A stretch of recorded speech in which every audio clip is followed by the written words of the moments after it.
Mais l'ennemi est en train de faire ses plans pour te faire dévier du chemin que le Seigneur a tracé. Mais tiens bon, par la grâce de Dieu, tu tiendras bon. Alléluia. Que Dieu soit loué, que Dieu soit béni au nom de Jésus. Alléluia, alléluia, alléluia. Alléluia, alléluia, alléluia. Oh, il y a pas de oh, c'est la sœur Clarisse. La sœur Clarisse, le Seigneur est en train de me dire, il faut que ta vie devienne un sacrifice. Alléluia. Amen. Il faut que tu sois un sacrifice vivant, agréable et bon au Seigneur. Amen. Hein? C'est-à-dire qu'il faut que tu redoubles des efforts. Il faut que vraiment dans ta vie de tous les jours, c'est-à-dire qu'il faut que tu puisses, comment je peux dire, chercher vraiment la face de Dieu. Il faut que cette envie de trouver Dieu la brûle à l'intérieur de toi. Il faut que ton cœur tremble. Il faut que ton cœur brûle à l'intérieur de toi. Cherche, consacre-toi à chercher Dieu dans ta vie de tous les jours. Consacre-toi à chercher Dieu. Dès que ta vie deviendra un sacrifice vivant devant l'autel de Dieu, bien-aimé, ma soeur Clarisse, la puissance de Dieu, la gloire de Dieu va se déverser sur toi, mais rien ne pourra tenir. Parce que le feu de Dieu va tout consumer au passage. Alléluia. Oh, mais d'abord, il faut que tu puisses te consacrer à Dieu. Cherche vraiment la face de Dieu comme il faut. Cherche vraiment la face de Dieu. Deviens un sacrifice vivant. Deviens un sacrifice. Consacre-toi à Dieu. Cherche sa face. Et tu verras que quand ton sacrifice, Dieu va voir que ton sacrifice a un parfum de bonne odeur. La puissance de Dieu va descendre sur toi. Il va consumer tout au passage. Il va brûler tout au passage. Et rien ne pourra tenir devant toi. Alléluia. Acclame le Seigneur au nom de Jésus. Que Dieu soit béni, que Dieu soit loué au nom puissant de Jésus-Christ. Que Dieu vous bénisse. Mais je crois sincèrement que le Seigneur vraiment a de bonnes choses vraiment pour vous. Dieu dit que franchement, tenez bon, croyez, persévérez dans sa parole, persévérez dans la prière. Mais vous allez voir de grandes choses vous allez manger de grandes choses, vous allez bénéficier des autres grandes choses, vous allez être privilégiés. Amen. Hein? Acclame le Seigneur au nom puissant de Jésus-Christ. Que Dieu soit loué, que Dieu soit béni. Je vais prier le Seigneur au nom de Jésus-Christ.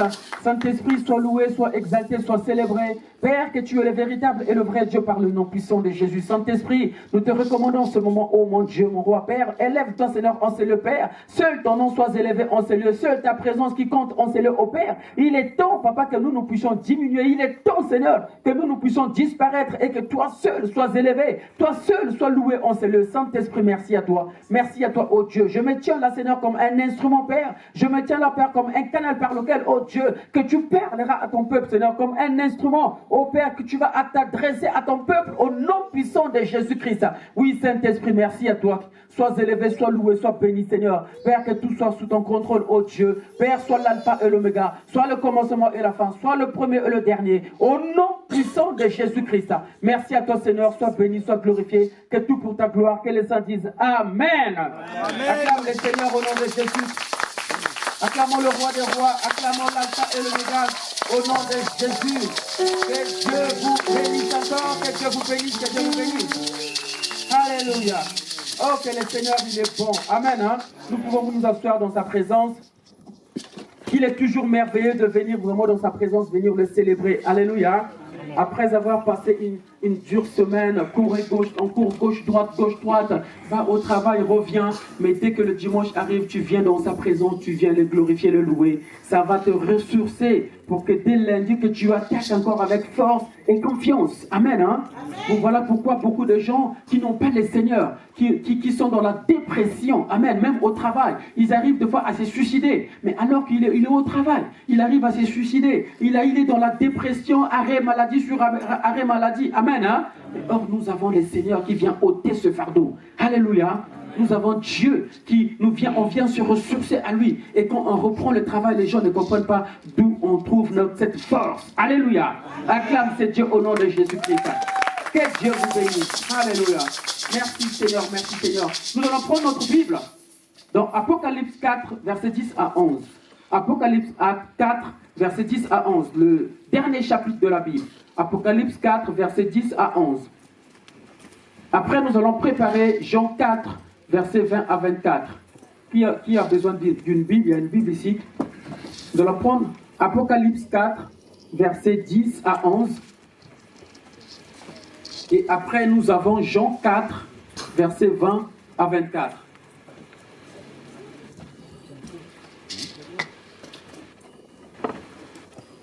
Je lis au nom du Seigneur. Les 24 vieillards se prosternent devant celui qui est assis sur le trône et ils adorent celui qui vit au siècle des siècles. Amen, hein? Amen. Les 24 vieillards, le 24 vieillards se prosternent devant celui qui est assis sur le trône et ils adorent celui qui vit au siècle des siècles.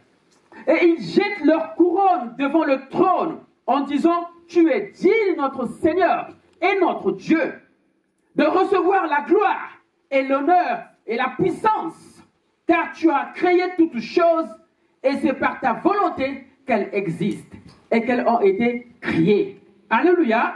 Les 24 vieillards se prosternent nuit et jour. Ils adorent celui qui est assis sur le trône. Amen, hein? Amen. Jean 4, versets 20 à 4. Jean 4, versets 20 à 24. Jean 4, versets 20 à 24. Nous connaissons tous ces passages. Je lis au nom du Seigneur. Nos pères ont adoré sur cette montagne. Et vous dites, vous, que le lieu où il faut adorer est à Jérusalem. Femme, lui dit Jésus, crois-moi, l'heure vient où ce ne serait ni sur cette montagne, ni à Jérusalem que vous adorerez le Père, mais vous adorerez ce que vous ne connaissez pas. Nous adorons ce que nous connaissons, car le salut vient des Juifs. Mais l'heure vient, et elle est déjà venue, où les vrais adorateurs adoreront le Père en esprit et en vérité, car ce sont là que les adorateurs que le Père demande. Amen, hein? Amen. L'heure vient où les vrais adorateurs adoreront le Père en esprit et en vérité. Car ce sont là que les vrais adorateurs que le Père demande. Amen, hein? Le thème de cet après-midi, les 3 étapes pour devenir un vrai adorateur. Les 3 étapes pour devenir un vrai adorateur. Amen. Je prie le Seigneur que tes oreilles spirituelles soient ouvertes.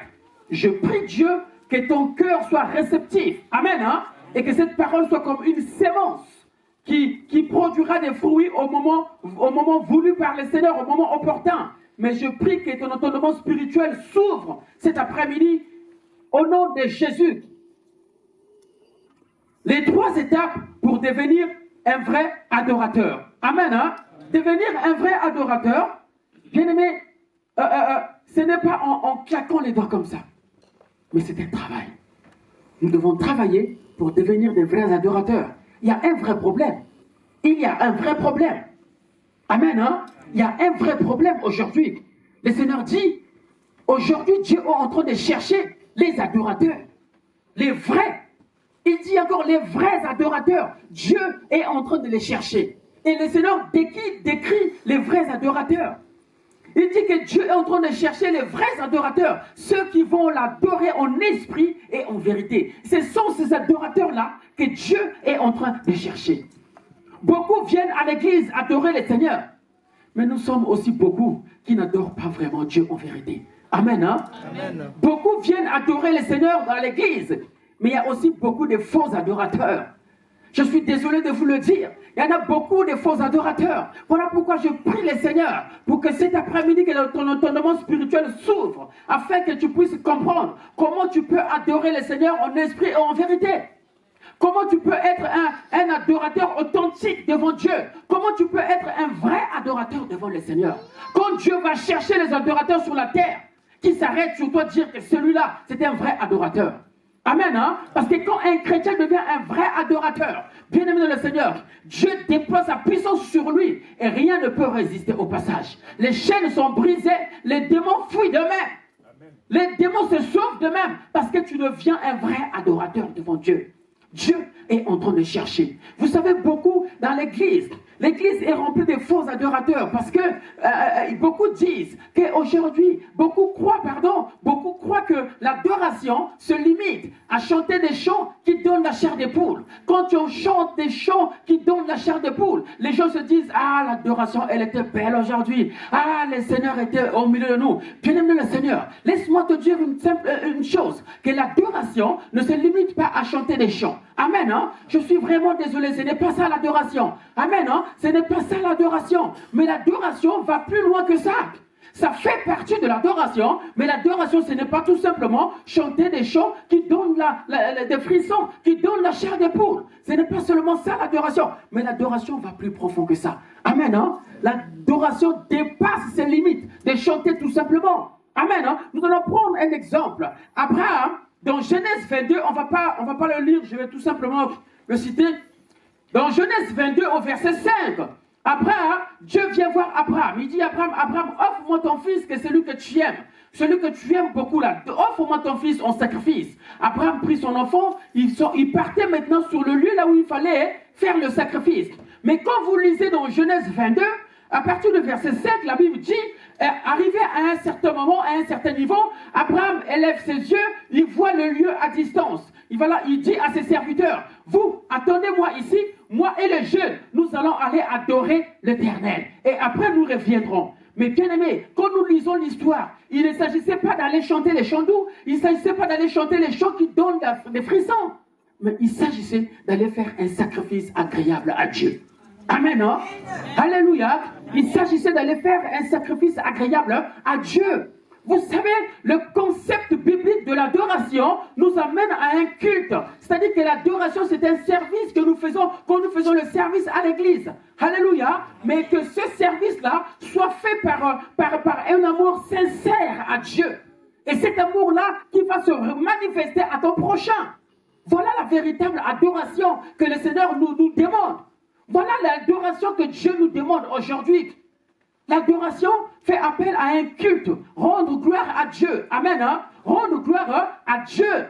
Et le Seigneur dit à cette dame, écoutez, il dit, écoutez femme, Dieu est en train de chercher les vrais adorateurs.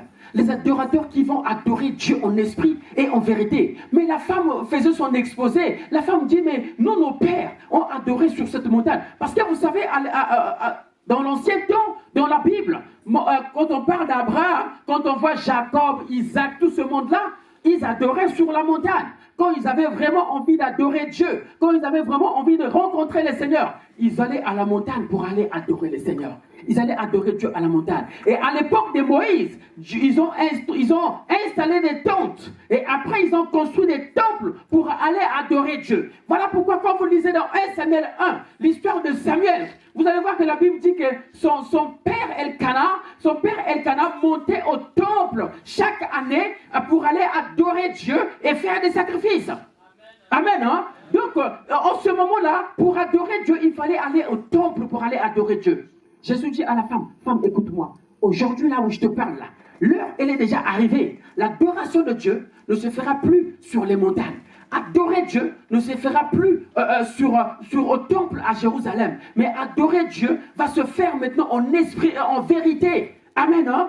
L'adoration se fera maintenant en esprit et en vérité. Et c'est là, les vrais adorateurs que Dieu est en train de chercher. Dieu est en train de sillonner sur la terre. Dieu est en train de tourner sur la terre. Il cherche des vrais adorateurs, là où il va déployer sa puissance.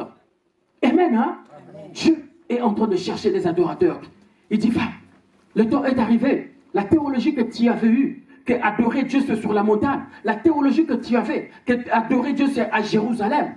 Bien aimé, ce n'est plus maintenant ça. Parce que Jésus avait compris une seule chose. Beaucoup de ceux qui allaient adorer Dieu à Jérusalem, quand ils arrivaient au temple pour adorer Dieu, pour faire des sacrifices, c'était des saints. Mais en sortant du temple, ils revêtaient leur manteau ancien et ils reprenaient les choses qui ne glorifient pas le Seigneur. Alléluia. Et bien donc l'adoration devient un style de vie.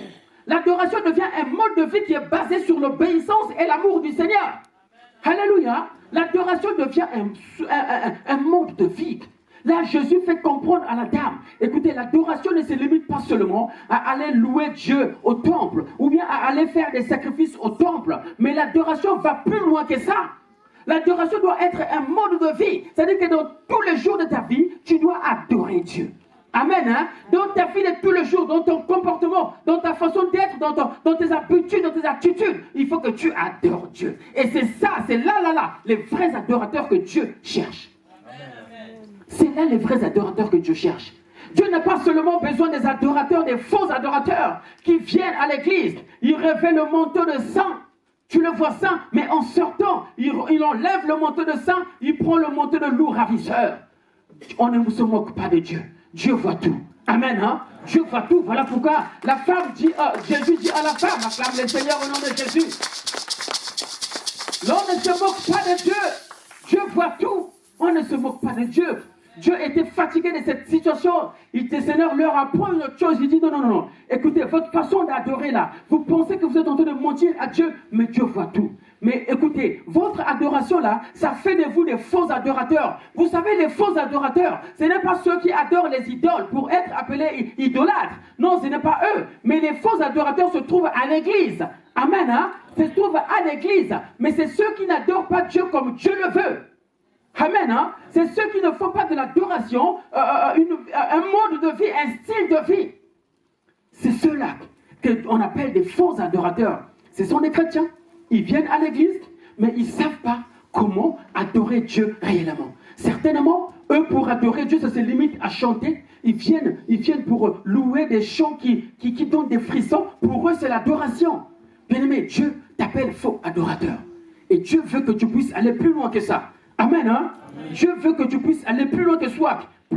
Pardon. Vous savez, pourquoi Jésus dit que Dieu a besoin des vrais adorateurs? Oui, comme j'ai dit, parce qu'il y en a tellement beaucoup qui croient qu'ils adorent Dieu, alors que Dieu les appelle des faux adorateurs. Vous savez, dans Matthieu 4, versets 8 à 9, quand le diable vient tenter les seigneurs, la Bible nous dit que le diable l'emmena sur une montagne élevée et il lui montre la gloire de ce monde. Il lui montre la gloire de ce monde. Il lui montre la richesse de ce monde. Il dit, si tu te prosternes et m'adores, je te donnerai toute cette richesse. Amen, hein? Je te donnerai toute cette richesse. Alléluia. Alors j'ai compris, beaucoup parmi nous venons ici adorer Dieu soi-disant, mais notre cœur est attiré par la richesse du monde. Les choses que le diable a montrées à Jésus, les choses que le diable a proposées au Seigneur. Beaucoup parmi nous venons pour louer Dieu, glorifier Dieu, adorer Dieu, mais par contre notre cœur est attiré par les choses de ce monde. Voilà pourquoi Dieu nous appelle des faux adorateurs. Voilà pourquoi nous sommes des faux adorateurs, parce que notre cœur est partagé. Notre cœur est partagé. Amen, hein? Nous sommes attirés par les choses du monde. Nous sommes attirés par les choses qui périssent et non pas des choses qui subsistent. C'est ça qui fait de nous des faux adorateurs.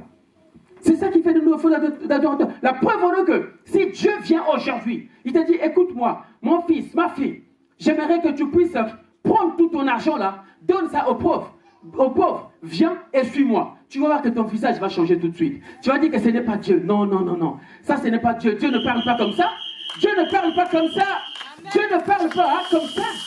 Ben oui, tu vas refuser. Dieu vient te voir. Écoute-moi, mon fils. Ta voiture là, tout est bien là que tu comptes là-dessus là. Je te demande, prends ça, donne ça, offre ça à quelqu'un. Donne ça à quelqu'un. Viens, suis-moi. Je te donnerai une richesse au ciel. Non, Dieu ne parle pas comme ça. Ah, cette voiture-là que j'ai galéré pour avoir là, non, Dieu ne peut pas parler comme ça. Dieu ne parle pas comme ça. La preuve en est, voilà. La preuve en est. Dieu ne parle pas comme ça. C'est ce que Dieu a fait à Abraham. Parce qu'Abraham attendait une postérité. Abraham attendait un enfant. Et jusqu'à sa vieillesse, Abraham n'avait pas encore d'enfant avec Sarah. Et Abraham a eu un enfant. Abraham aimait tellement cet enfant. Abraham avait vraiment de l'amour envers cet enfant-là. Dieu vient voir Abraham. Il dit, Abraham, offre-moi cet enfant-là en sacrifice. Tue cet enfant-là. Sans poser plusieurs questions. Abraham est en train de monter la montagne en pleurant. J'aime cet enfant, mais je crois que Dieu est plus que tout. Amen. Hein? Même si cet enfant-là meurt. Alléluia. Même si cet enfant-là meurt, Abraham dit que Dieu est capable de susciter encore plusieurs enfants. Même à 200 ans, Dieu est capable. Alléluia. C'est pour cela qu'Abraham se fortifie. Bien-aimés nombreux parmi nous, nous attachons à des choses qui ne louent pas Dieu. Nous nous attachons à des choses qui nous éloignent de la face du Seigneur et qui fait de nous des faux adorateurs. Quand nous venons devant Dieu, c'est un temps perdu. On vient adorer Dieu, on est content, mais à bien voir, Dieu n'est pas content. Ça veut dire que ton sacrifice n'est pas monté sur le trône de Dieu pour que ce soit agréé. Ton sacrifice n'est pas une bonne odeur pour que Dieu puisse déployer une puissance qui va descendre sur toi. Amen. Hein? Il est temps maintenant que nous puissions changer notre conception de l'adoration et que nous puissions être des vrais adorateurs que Dieu est en train de chercher. Alléluia. Acclame le Seigneur au nom de Jésus. On va avancer. On va prendre la Bible dans Jean 4 toujours, au verset 22. Comment devenir un vrai adorateur? Premièrement, comment nous pouvons devenir de vrais adorateurs? Jean 4, 22. Jésus dit, vous adorez ce que vous ne connaissez pas. On s'arrête là. Amen, hein? Amen. Vous adorez ce que vous ne connaissez pas. Ça, c'est Jésus qui parlait à la dame. Donc, pour devenir un vrai adorateur, mon frère, ma soeur, si tu veux devenir un vrai adorateur, tu dois connaître celui que tu adores. Tu dois connaître Dieu, le Dieu que tu adores. Jésus dit à la femme, femme, vous adorez ce que vous ne connaissez pas. C'est pour cela que vous êtes des